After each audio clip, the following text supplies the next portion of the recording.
Well, taking the first approach,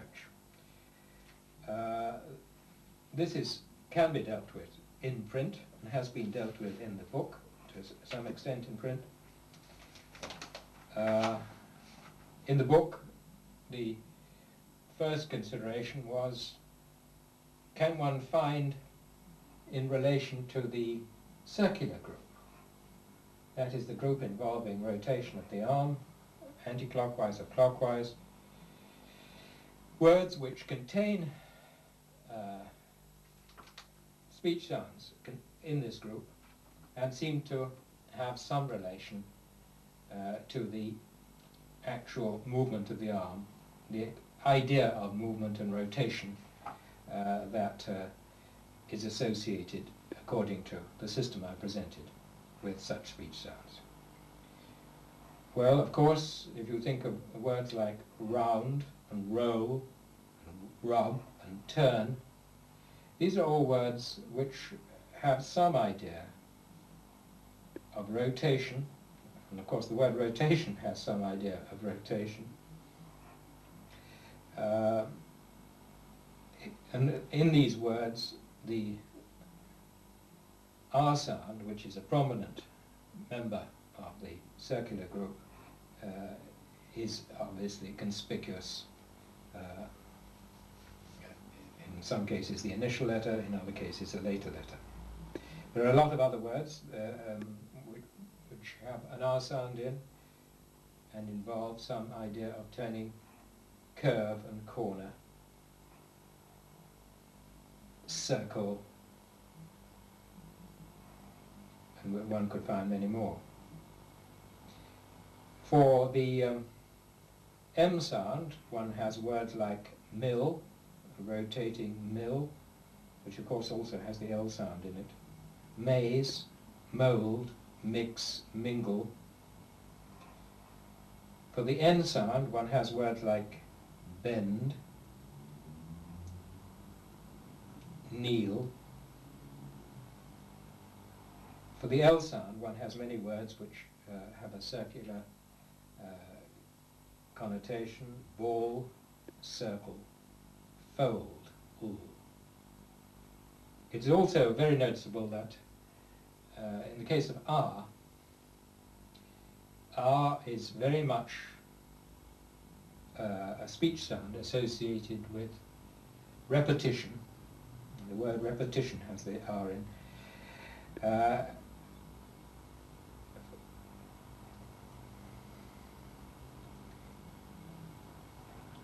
And also the L sound has association with repetition. All the words like wriggle, niggle, tickle.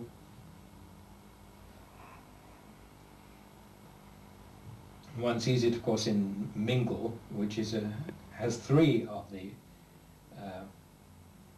circular group sounds in it.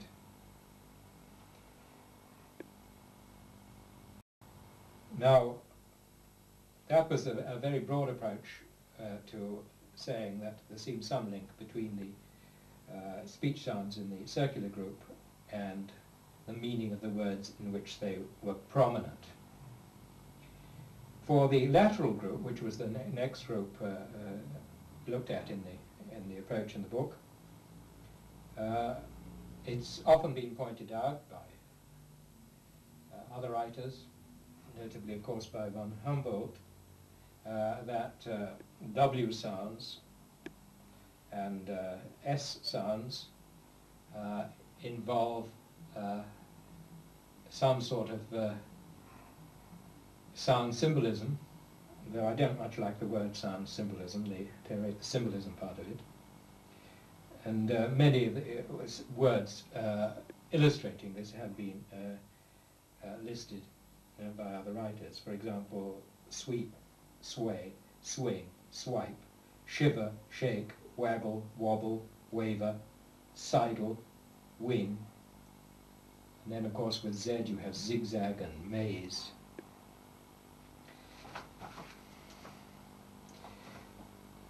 The next group considered is the projective group, I've already said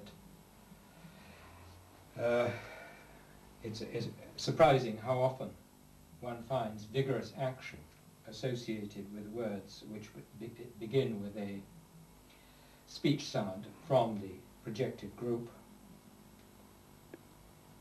So, for example, one can list jump, jerk, leap, charge, chuck, push, press, point, stab, tug, throw, thrust, yank, yonder, vim, vigor, shove, drive, violent.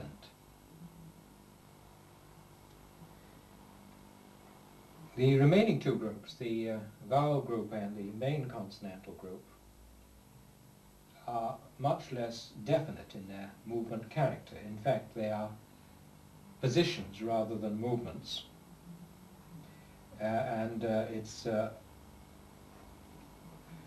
harder to find words which display the characters of the positions associated with speech sounds in these groups. So this approach doesn't lead conclusively to the identification of the group of main consonantal speech sounds or vowel sounds with aspects of meaning. Though, as I pointed out, that there is, one can find some positional relation between elements in the main consonantal group and words in which they appear.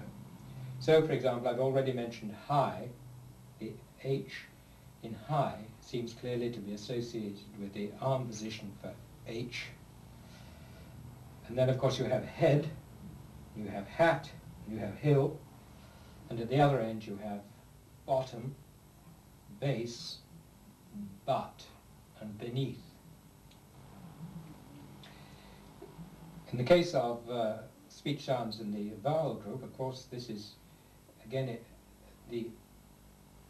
associated with these speech sounds is a position and not a movement, as I've said.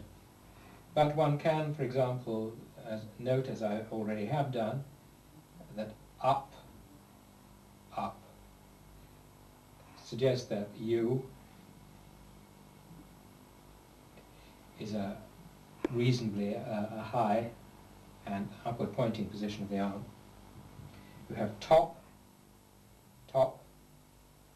tip. You have pat, which is a lower movement, obviously.